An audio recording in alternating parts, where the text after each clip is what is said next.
कर्नाटका को पिछले कुछ वर्षों में तुमने केवल आईटी सेक्टर या टेक बूम के लिए नहीं सुना होगा, बल्कि क्लैश ऑफ सिविलाइजेशन के लिए भी सुना होगा।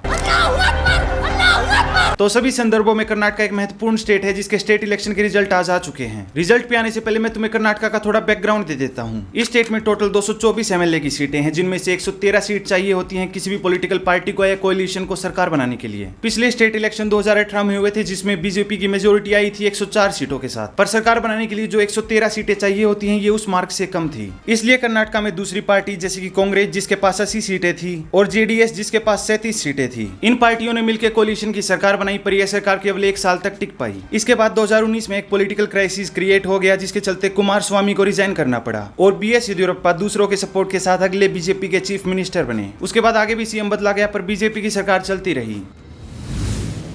इस 2023 के इलेक्शन में 73.12 का वोटर टर्नआउट देखा गया, जो कि अब तक का स्टेट का सबसे हाईएस्ट वोटर टर्नआउट है। और देख के ऐसा लगता है कि ये वोटर टर्नआउट बीजेपी के सपोर्ट में नहीं आया है, बल्कि स्टेट से बीजेपी को हटाने के लिए आया है। बीजेपी के भीतर भी बहुत सारे लोगों को 2023 का इलेक्शन आते आते समझ में आ चुका था कि ये पार्टी हारने वाली है। इसीलिए इलेक्शन से पहले बीजेपी के बहुत सारे लीडर बीजेपी को छोड़ रहे थे, कांग्रेस और दूसरे दलों को ज्वाइन कर रहे थे। और आज इलेक्शन रिजल्ट के दिन अब तक के आई ट्रेंड्स के अनुसार एक बात तय हो चुकी है कि ये इलेक्शन बीजेपी हार रही है और कांग्रेस जीत रही है। I credit my party cadres and all my leaders. तो इस वीडियो में आज हम डिटेल में जानेंगे कि ऐसा क्यों हुआ, ऐसे रिजल्ट क्यों आए, कांग्रेस क्यों जीत रही है, बीजेपी क्यों हार रही है। सबसे पहले तो हम की इश्यूज की बात कर लेते हैं कि ये दो पॉलिटिकल पार्टीज आखिर कौन से की इश्यूज पे इलेक्शन लड़ रही थी। कांग्रेस ने अपने मैनिफेस्टो में जो बड़ी चीजें ऑफर की थी, उनमें से कुछ चीजें थी स्टेट में इन्वेस्टमेंट, महिलाओं के लिए फ्री बस राइड, ग्रेजुएशन डिग्री वाले सभी बेरोजगारों को 3000 रुपए का बेरोजगारी भत्ता, पुरानी पेंशन स्कीम की री इम्प्लीमेंटेशन। इसके सिवाय SC ST OBC के रिजर्वेशन को 50% से बढ़ा के 75% तक ले जाना, 4% मुस्लिम रिजर्वेशन कोटा को रिस्टोर करना, प्रति महीना घर की महिला प्रधान को 2000 रुपए देना, 10,000 करोड़ का माइनॉरिटी वेलफेयर, 1000 करोड़ का सीनियर सिटीजनशिप वेलफेयर। उसके सिवाय बजरंग दल संगठन को बैन करना भी इस मैनिफेस्टो में सम्मिलित है। कांग्रेस बरलिदे, प्रगति तरलिदे। इसके विपरीत बीजेपी ने अपनी मैनिफेस्टो में जो बड़ी चीजें कही थी, उनमें से कुछ चीजें हैं uniform civil code, introduction of NRC, BPL परिवारों को 3 मुफ्त कुकिंग सिलेंडर, BPL परिवारों को आधा लीटर नंदनी मिल्क हर दिन, BPL परिवारों को हर महीने 5 किलो बाजरा और 5 किलो गेहूं। ನಿಮ್ಮ ಮತದಿಂದ ಬಿಜೆಪಿಗೆ ಪೂರ್ಣ ಬಹುಮತ। सामाजिक स्तर पे हम आएंगे, लेकिन आर्थिक नीतियों में दोनों पॉलिटिकल पार्टीज एक ही आइडियोलॉजी से आती हैं, सोशलिज्म से आती हैं। तो आर्थिक नीतियों में ये एक दूसरे के विपरीत नहीं है, बल्कि एक ही थाली की चट्टी बट्टी है। दोनों ही फ्री में रेवड़ियां बांटने में विश्वास रखती हैं। कांग्रेस की ओल्ड पेंशन स्कीम जैसी चीजें तो इस स्टेट की इकोनॉमी को बिल्कुल नष्ट कर सकती हैं, पर इसमें बीजेपी को कोई प्लस पॉइंट नहीं मिल सकता, क्योंकि बीजेपी भी उसी आइडियोलॉजी से आती है। इस सोशलिज्म वाली पॉलिसी में जहां पे तुम जितने पैसे कमा रहे हो उतने तुम फेंक देते हो, इसमें स्टेट की GDP ग्रोथ नहीं होती। बाकी तुम दोनों पार्टीज का आकलन कर सकते हो अर्थव्यवस्था की नीतियों में। पर मेरा मानना है कि सामाजिक और आर्थिक नीतियों में बीजेपी कुछ भी अलग ऑफर नहीं कर पाई, और साथ ही साथ बीजेपी जिस चीज का देश भर में दावा करती है कि वो करप्शन फ्री है, उस दावे को भी वो कर्नाटका के सामान्य लोगों में सिद्ध नहीं कर पाई। पिछले कुछ सालों से बीजेपी को 40% कमीशन वाली पार्टी बताया जाने लगा। जो 40% कमीशन वाली सरकार है, उसको 40 सीट से ज्यादा नहीं मिलने वाली है। 2021 में कर्नाटका स्टेट कॉन्ट्रैक्टर एसोसिएशन के प्रेसिडेंट डी कैंपना ने PM मोदी को पत्र लिखा। इस पत्र में उन्होंने बताया कि कर्नाटका में बड़े स्केल पे सिविल कॉन्ट्रैक्ट्स में करप्शन होता है, और आरोप लगाया कि कॉन्ट्रैक्टर्स को फोर्स किया जाता है कि वो बीजेपी गवर्नमेंट को कॉन्ट्रैक्ट्स के लिए 40% कमीशन दें। कांग्रेस ने इस विषय को उठा के बड़ा इलेक्शन कैंपेन बनाया, और कम से कम पब्लिक परसेप्शन में बीजेपी वही हार गई 40%।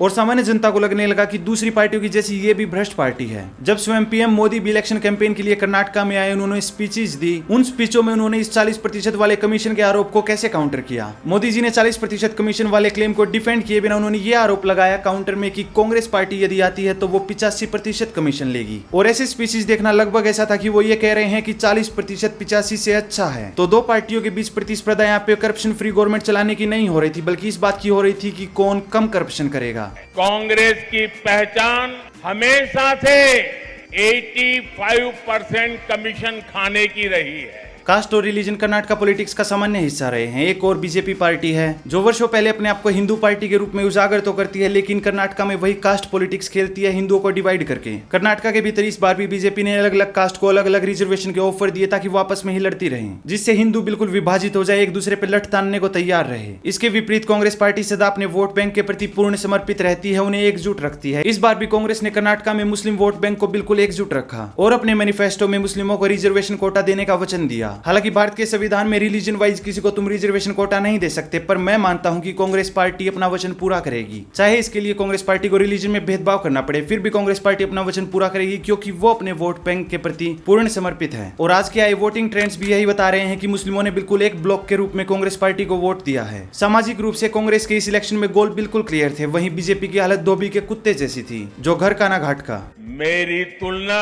ये लोग सांप से कर रहे हैं।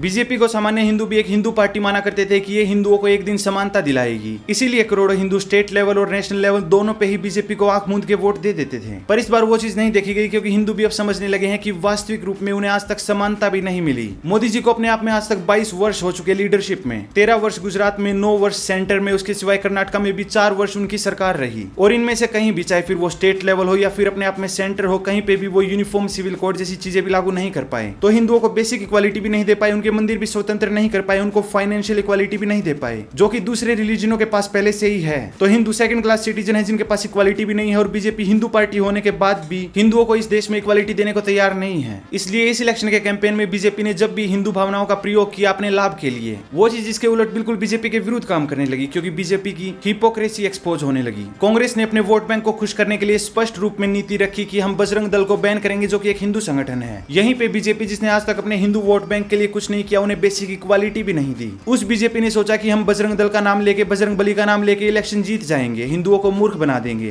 बजरंग बली की बीजेपी की हिपोक्रेसी इस प्रकार एक्सपोज हुई कि मोदी जी के एक परम मित्र जफर सुरेशवाला, उनकी क्लिप इंटरनेट पे वायरल होने लगी, जहां पे वो बता रहे थे कि मोदी जी जब सीएम हुआ करते थे गुजरात के भीतर, उस समय मोदी जी ने अपना एक टारगेट बना लिया था कि हिंदू संगठनों को बिल्कुल कुचल के रख देना है, उनका प्रभाव स्टेट के भीतर होना भी नहीं चाहिए। और उसी गोल को पूरा करने के लिए मोदी जी ने गुजरात के भीतर सारे हिंदू संगठन बिल्कुल नासमान कर दिए थे, उनका प्रभाव बिल्कुल समाप्त कर दिया था। मैं 90s का जमाने की बात करता हूं, जब गुजरात में कोई दंगा नहीं हुआ था, चाहे कांग्रेस की हुकूमत हो या किसी की भी हुकूमत हो, सड़कों पे चलती थी वीएचपी या बजरंग दल की। और बिल्कुल मैं मौलाना की बात को तायद करूंगा कि अगर कोई मर्द मुजाहिद है जिसने इनको ठिकाने लगा दिया और इनको बिल्कुल ऐसा न्यूट्रलाइज कर दिया है कि जिसका कोई अंदाज ही नहीं, वरना ये तोगड़िया साहब अहमदाबाद शहर में जब उतरते थे तो 200 गाड़ियों से उनका इस्तकबाल होता था, और इनका सालाना इजलास होता था जिसमें 5 लाख और 10 लाख लोग होते थे। आज ये जब अहमदाबाद शहर में उतरते हैं तो इनका ड्राइवर के अलावा कोई लेने वाला नहीं होता। तो ये हाल हुआ है इनका।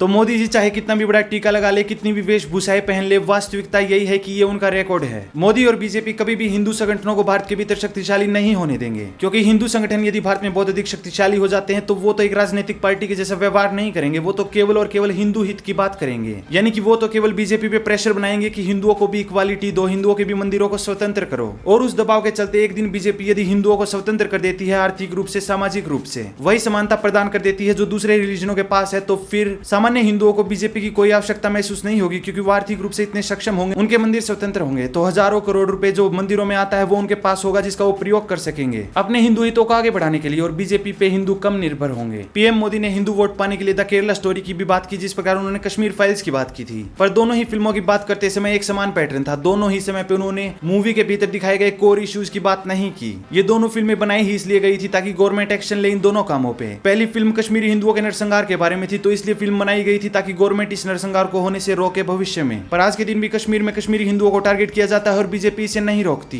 क्योंकि वहां पे भी उसे मुस्लिम तुष्टीकरण करना होता है, इसलिए वो वास्तविक एक्शन नहीं लेना चाहती। यहाँ केरला स्टोरी की बात करते समय भी पीएम मोदी ने इस फिल्म के भीतर दिखाए गए कंटेंट की बात नहीं की, ग्रूमिंग जिहाद की बात नहीं की, क्योंकि यदि वो ग्रूमिंग जिहाद की बात करते तो उन्हीं पे प्रश्न पूछा जाता कि क्या उन्होंने यूके जैसे देशों के जैसा अपने देश के भीतर एक टास्क फोर्स बनाई है जो इस ग्रूमिंग जिहाद को रोक सके। उत्तर है नहीं, क्योंकि हिंदुओं का वोट तो चाहिए पर हिंदुओं के लिए करना कुछ नहीं है। और यही इस बार मैं बड़ा अंतर देख पाता हूँ कि हिंदू इस बार समझ गए आंख मूंद के, उन्होंने बीजेपी को वोट नहीं दिया, वो समझ गए कि ये हमारे हित के लिए काम नहीं कर रही। इसका अर्थ ये बिल्कुल नहीं है कि कांग्रेस पार्टी हिंदू हितों के लिए काम करेगी, वो भी एक वामपंथी पार्टी है। इसका बस ये अर्थ है कि आज के दिन लोगों के पास विकल्प नहीं है, पर नोटा बटन अब भी है, अब भी वो वोट ना देना चुन सकते हैं या बीजेपी के विरुद्ध वोट देना चुन सकते हैं। यही सारे मैं अंतर देख पाया राजनीतिक नीतियों में, आर्थिक नीतियों में, सामाजिक नीतियों में। यदि तुम्हें लगता है कि मैंने कुछ छोड़ दिया है तो उसके बारे में कमेंट करो। उसके सिवाय मेरी विनती है कि इस वीडियो को लाइक करो, शेयर करो, इस चैनल को सब्सक्राइब करो। तुम मुझे इंस्टाग्राम पे भी फॉलो कर सकते हो, ये नया चैनल है तो मेरी सोशल मीडिया पे तुम्हें अधिक फॉलोइंग नहीं मिलेगी, लेकिन वहां पे भी मैं डेली कंटेंट पोस्ट करूंगा, तो जाओ सोशल मीडिया पे मुझे फॉलो करो, विशेषकर इंस्टाग्राम पे। धन्यवाद।